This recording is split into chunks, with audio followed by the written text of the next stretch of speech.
합니다.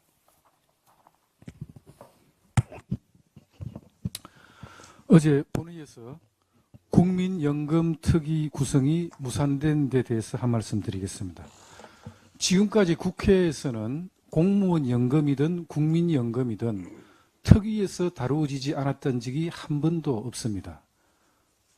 특히 여야 합의로 처리되지 않았던 적도 한 번도 없습니다. 민주당은 연금특위 합의안에 합의 처리한다는 문구를 포함할 수 없다며 구성을 미루고 있습니다. 또한 합의 처리가 되지 않으면 수적 우위를 앞세워 강행 처리를 고려하는 태도까지 보이고 있습니다. 국민연금개혁은 소득 대체율, 보험료율, 자동조정장치, 재정안정성, 세대 간 부담 등 다양한 쟁점에서 의견 차이가 있는 사안입니다. 국회 협치와 합의가 전제되어야 합니다. 합의와 협치는 국회의 자랑스러운 전통이었습니다. 그럼에도 불구하고 민주당은 입법 폭거 야당 독재로 전통을 무너뜨렸습니다. 국민의힘은 합의와 협치라는 전통을 회복하고 국민연금 개혁 과정에서 다양한 의견을 조화롭게 반영하기 위해 합의 처리 문구를 포함해야 한다고 주장하는 것입니다. 어제 발표된 MBS 전국 지표조사에 따르면 국민연금 개혁 범위에 대하여 전반적인 연금제도 개혁, 즉 구조개혁이 필요하다는 응답자가 59%로 모수개혁에 찬성한 응답자보다 2배 이상 많았습니다. 뿐만 아니라 국민연금 개혁 방향성에 대해서도 재정 안정 강화가 44%, 노후소득 보장이 36% 등으로 의견이 나뉘었습니다.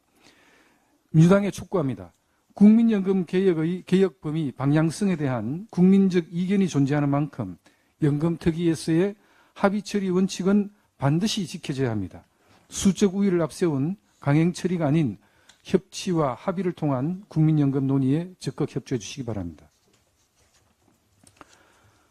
어제 정부는 고금리, 내수회복 지연, 고물가 장기화 등으로 어려움을 겪고 있는 소상공인 자영업자 지원을 위한 종합대책을 추가로 발표했습니다.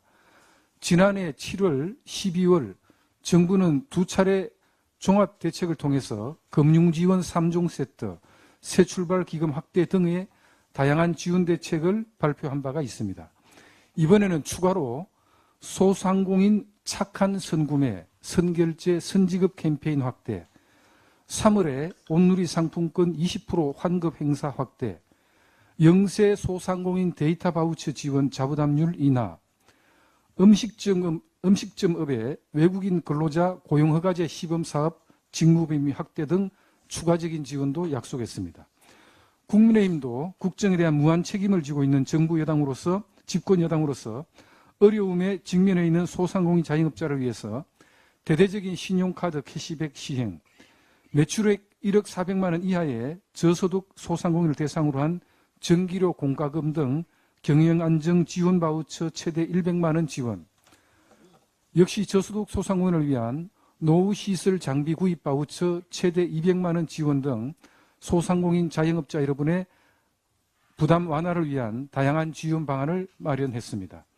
국민의힘은 그 밖에도 경영위기를 겪고 있는 소상공인의 정상화를 위한 취약 소상공인, 여기에는 중저신용, 청년, 장애인 등 이런 소상공인 대상으로 한 정책금융 확대, 트럼프 관세 전쟁 등 무역환경 변화로 피해를 입은 중소기업을 지원하기 위한 피해 요소별 맞춤형 지원 추진 등 실효성 있는 지원 방안들도 정부 당국과 적극적으로 협의해 나가겠습니다.